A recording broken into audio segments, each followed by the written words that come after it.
Welcome or welcome back to another weekly check-in.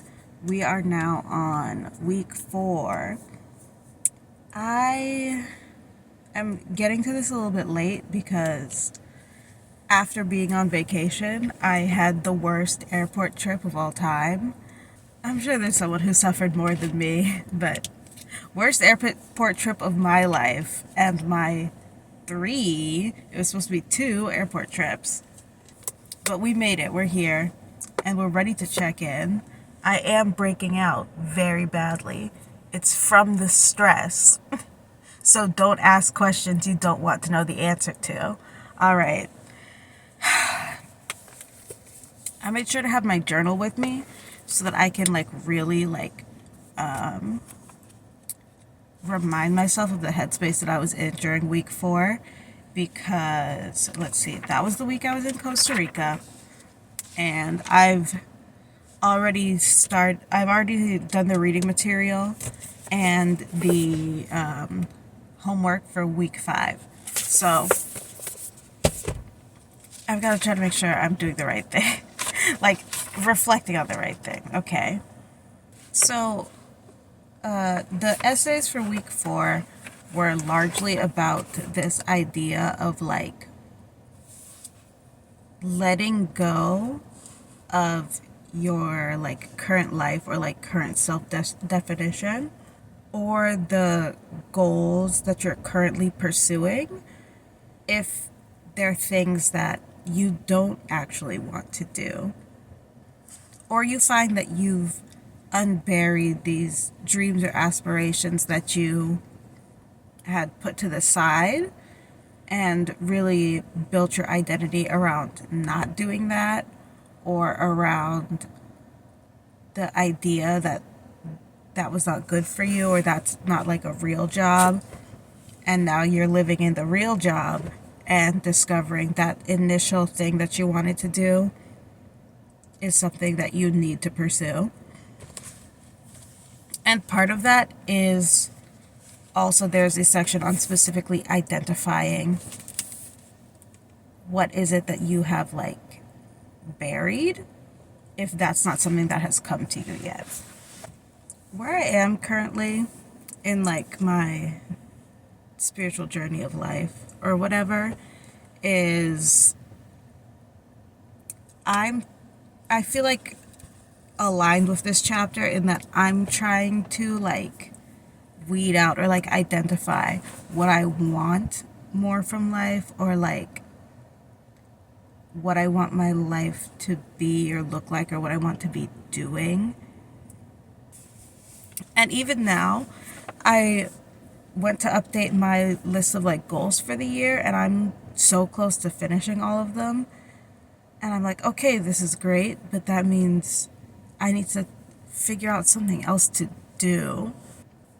And especially when it comes to certain things, there's stuff that I've been having rolling goals.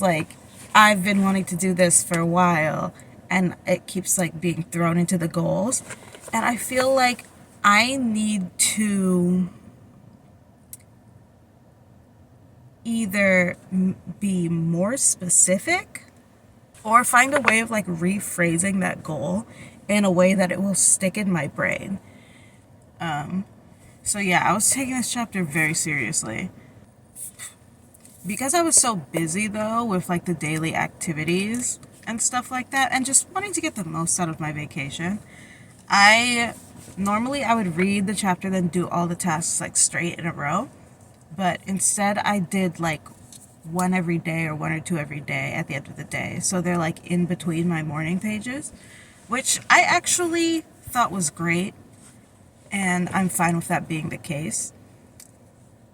It was stressing me out a little bit because I didn't want to let myself down in a way by not doing them.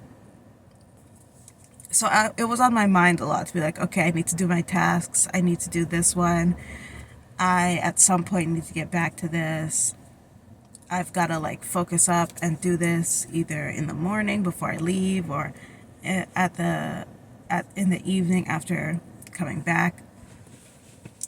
And I made sure they all got done, and I paced myself, and I'm happy that I did it. And now I'm kind of like, it's okay to like take some time to do these. I know I'm not going to let myself give up now, because I feel like I committed myself, and I was afraid, in the early weeks that I was going to give up, but now I feel like I'm locked in to a point where I can trust myself to have more like flexibility. And even me being here to do this check-in, it's Wednesday now. I was supposed to do it on Saturday. Saturday, I was stuck in an airport.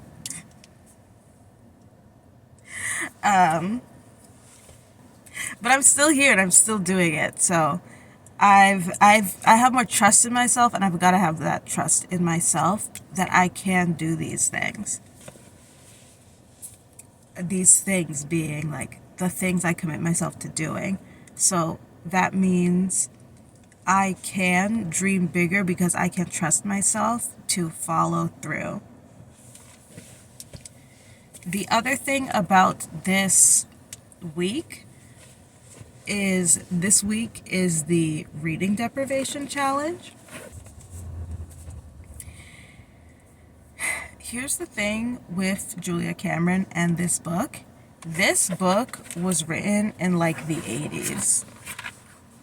Hold on. Let me see exactly when. This says 1992, the copyright.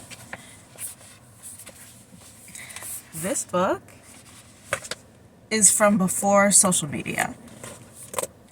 So Julia's belief is that blocked artists overread as a way of tranquilizing themselves or distracting themselves from doing other things. She calls it like junk food for the brain. She also mentions like binging television and like newspapers, but she talks a lot about reading like books. And here's the thing about me. I know there are things I do just to like fill my brain. So I get what she's saying. However, I don't read that much. I don't even watch TV that much, and I should cancel all of my subscription services. What I do is I used to listen to 40 hours plus a week of podcasts. I'm a professional podcast listener. So I could have gone the chicken exit route and just been like, okay, I'm not going to read, because I did bring a book with me on vacation, but I knew what she was saying, and I knew I wanted to follow the intent of the lesson to get the most out of it. So I went to Reddit and I looked up, the artist way, reading deprivation, Reddit. And I found some people who were like, what I did was no reading, no TV, no social media, etc. And I was like, okay, I'm going to do that. I wrote down a list of what my rules for myself were, if I can find it. The thing about journaling sometimes is if I need to like reference something, I have to find it, and I don't remember what I'm doing ever. Okay. Here's what I decided was my reading deprivation. No reading books for entertainment, no social media, no podcasts, no radio, no TV shows, videos, or movies, and no news. Julia says music is okay, so I said music is okay. Because I was in Costa Rica, my phone didn't have regular service, so I didn't have my regular unlimited data. So I was trying to save my data anyway, and most of the hotels didn't have super strong wireless. The one that we were at in Cahuita did have really strong internet. I was actually surprised by how good their internet was. So when I was there, I was listening to YouTube music. I was worried about my ability to do this and like very nervous. And I was also thinking, I wish I had known this before packing because I wouldn't have brought my book and I wouldn't have downloaded all of this entertainment and I wouldn't have brought my whole computer with me. And then I would have, more space in my suitcases to just be more at ease. But it's okay. It ended up working out. But other than that, after the initial reaction, I was, again, just committed to doing it. So I did a pretty good job about not opening TikTok at all. I would sometimes open Instagram like instinctually, and then I'd be like, oh, what? Whoops. Or I would watch a few things, but I think I did a good job of like limiting myself. To just seeing a few posts, having a few small interactions, but I was not like scrolling on Instagram. I didn't open YouTube. I swiped away all my notifications. Podcast. I was literally in the middle of an episode, and then I read this, and I was like, well, I thought so much about just finishing the episode because the player kept popping up on my screen to taunt me, and I was like, just go away. Because I was telling myself music is allowed, I did in the last hotel with the great Wi-Fi listen to music while like in the shower and stuff like that, or just to like have some like relaxed time, and I'm happy with that. I got pumped. I was like, ooh, oons, oons, oons, oons, oons, oons, oons, oons. What I did learn from this challenge is, though, I can just sit silently and be unentertained. Like, it's fine. I think also it helped a lot that I was doing this the week that I was on vacation, so I had a lot of activities on the itinerary that I could do instead and be present in those instead of having to, I don't know, like be at work or something like that. I do, and I do feel like I learned how much I get sucked into like TikTok, for example, and scrolling. And it's like I knew this, but it really made me see the negative impact it has on me. So I'm trying to think of a way where I can maybe schedule or maybe, I don't know, just find a concrete system to reduce how much time I spend on TikTok. Because after coming back, I was like, okay, I'm going to have some nice relaxing TikTok time. And it wasn't nice and it wasn't relaxing. It was mentally draining and I felt bad about it. This internet addiction thing, man, like, free my people. My people being Gen Z. It's hard. But that really showed me I don't need TikTok. TikTok does not make me feel good. It reminded me of when I had my wisdom teeth out. I wasn't allowed to drink soda for a few weeks. And I was like foaming at the mouth. And I finally got to have some soda. And I was like, this tastes bad, actually. I think it's specifically things that you consume and not things that you create.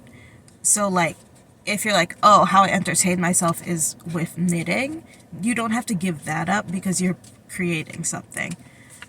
Anything that I think you're just consuming mentally, that is something to think about giving up. But for most people, I would highly suggest like social media. I definitely recommend it because I feel like I've uncovered a type of strength that I thought I didn't have. And it seems like a small thing to be like, oh, just don't listen to a podcast while you're working or whatever. But that's something that I've been struggling to do and thinking like, oh, I can't spend 8 hours like listening to nothing and having to do these understimulating tasks, or thinking like I am going to be so distracted by everything else if there's not something just like flowing in my brain. One of the hardest days for this though was that night I was stuck overnight in the airport. I kept thinking, like, if I have movies downloaded on my phone. I could just watch a movie and time will pass and I'll be okay. But I kept telling myself, like, no, I'm strong enough to do this.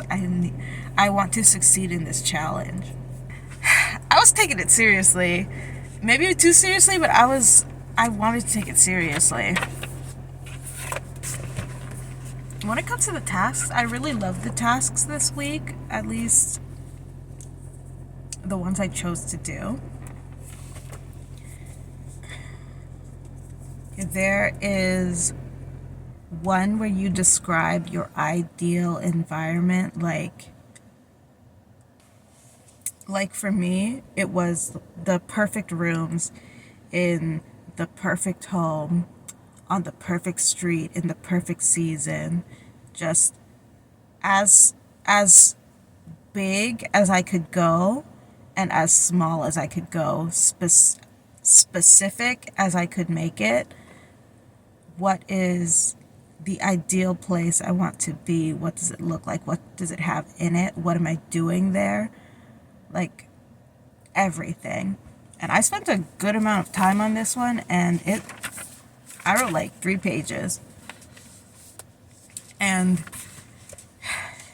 it really helped me to like visualize that, and I'm kind of like integrating that into like the vision I have for my life now.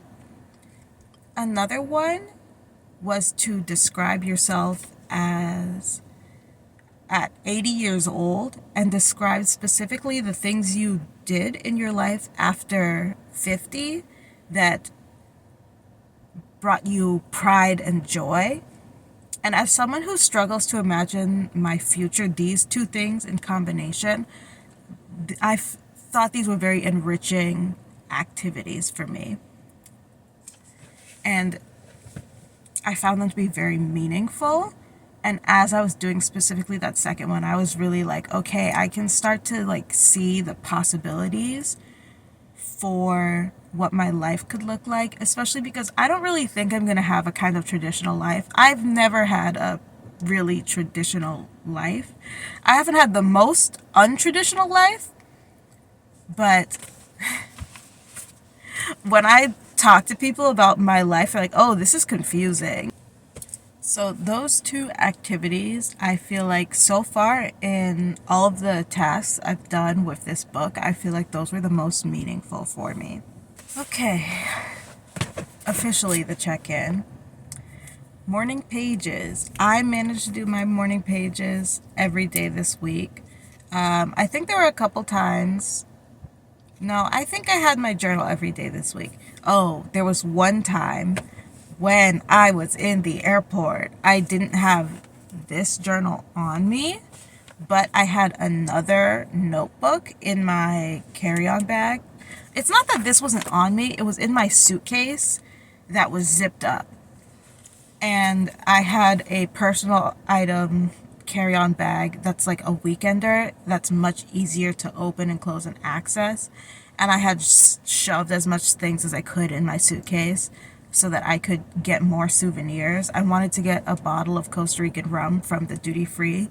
The employees in the duty free were like, they're going to take this away from you. Don't even buy it. So I was like, okay, fine. So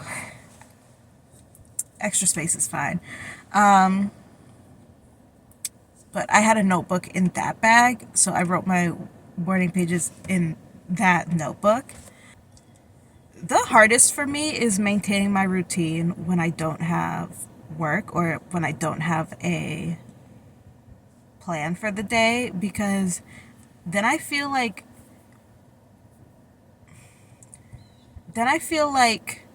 because there's no really like pressure for me to start my day, I don't get it started, and I just like dilly-dally with getting my morning routine done when I don't have something I need to do, or like a deadline for getting ready to like go somewhere. So the hardest for me when I'm doing my morning pages is Saturday and Sunday, because I can kind of forget that I need to do them instead of doing them like as soon as I wake up. So I'm trying to work on that. Artist date. So again, airport. I I didn't know if I was going to be able to do an artist date. I was supposed to get home Saturday, like after midnight, like after Friday's midnight. So Saturday in the early morning, I was supposed to get home. And then I was hoping I would have the opportunity that day to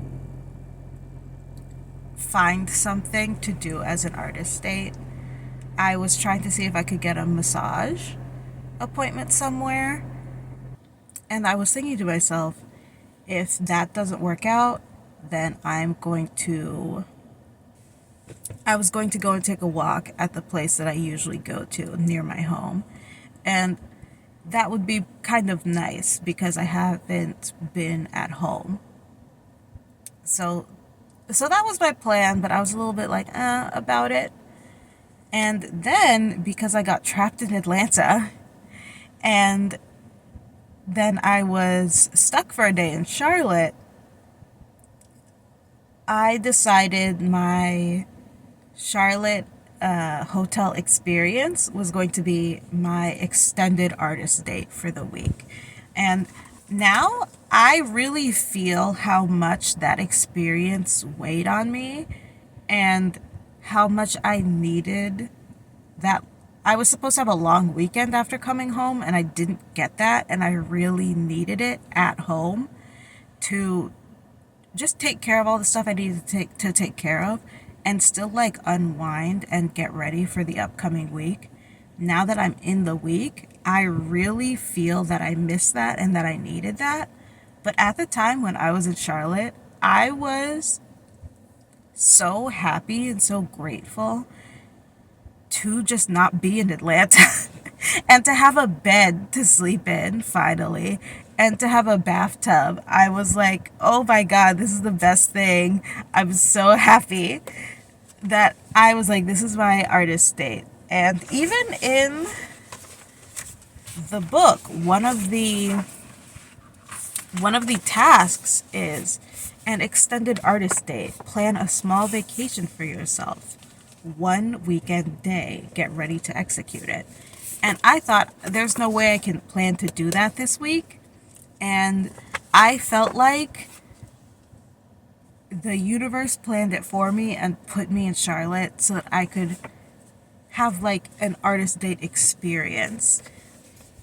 And I was feeling, despite the distress that I had just gone through, honestly, probably because of that distress was why I was so happy and why it was such a like good experience for me. My brain was protecting me. So I was looking on it so fondly. I was like, the universe is guiding me. This is the plan that was laid out for me. I made some videos in the hotel room, and we'll see if those come out before or after this, but you'll see like how intensely overjoyed I was to be there. So great. Now that I'm at home, I'm like, the stress is catching up to me. But back then I was so happy. Oh my God, I had a great time. Because it was like 5 minutes from the airport, there was nothing around, just like highways. So I had planned to like, take a walk, see what's in walking distance, maybe buy some cute stuff. Not possible. I did, however, DoorDash myself a bath bomb, and I got to try out a bath bomb for the first time. And I really love being able to do that because the first time I went on vacation, I think it was 2022. I think it was 2021. When I went on vacation for whatever that birthday was, I specifically bought a bath bomb and I brought it with me to the hotel, hoping that there would be a bathtub so I could try one out for the first time.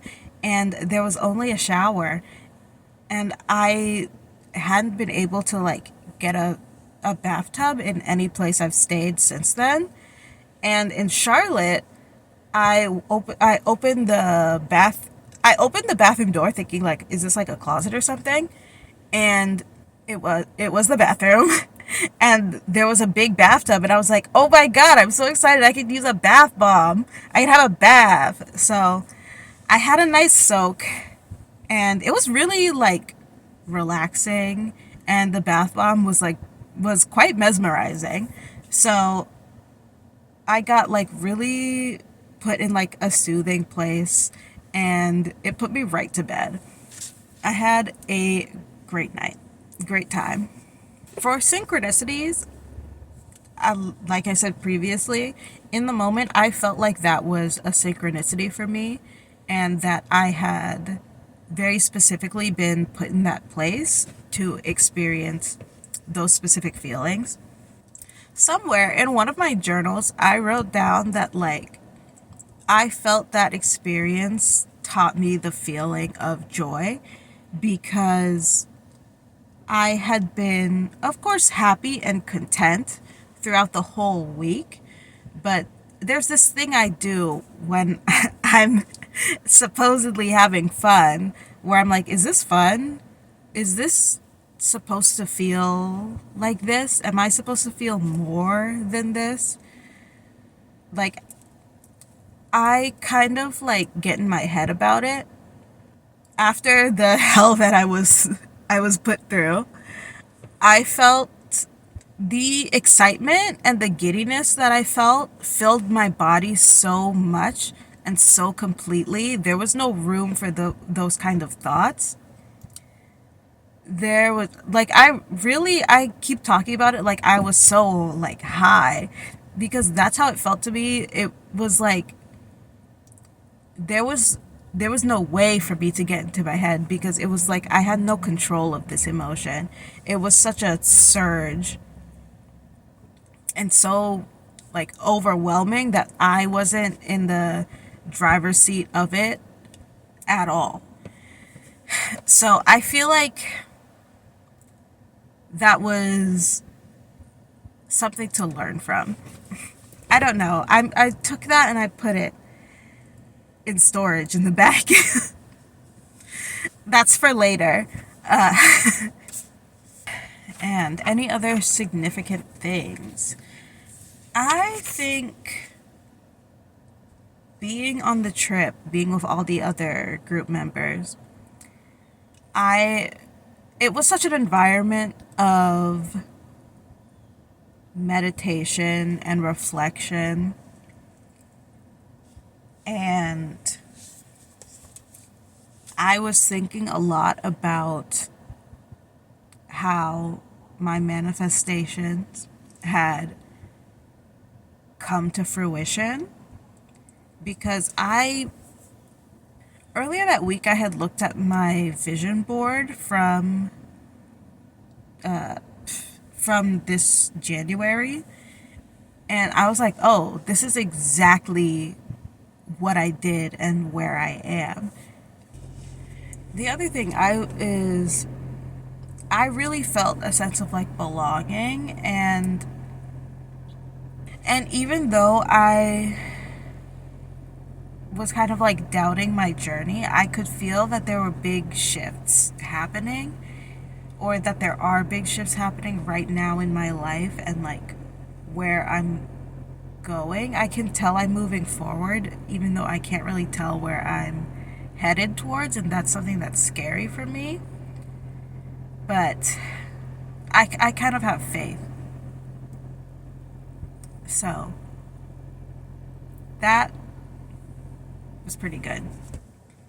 So week 4 felt very, very significant and like there's a lot of motion, or at least a lot, like it like sunk into my head. Sometimes I feel like in the past like year, I turned 26 this past week when I'm filming this. But in the lead up to when I was turning 25, I was really excited for like my brain to fully develop. And I would say like I feel like I can feel my brain like chemically changing. I really want to know if other people in their like mid 20s feel this, where they're like there's there's stuff happening in here.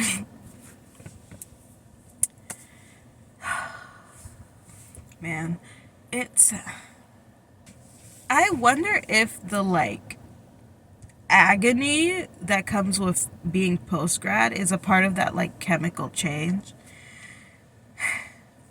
that like frontal lobe, because I feel like the stuff that I was going through, looking back on it, I'm like, that was so dramatic of me.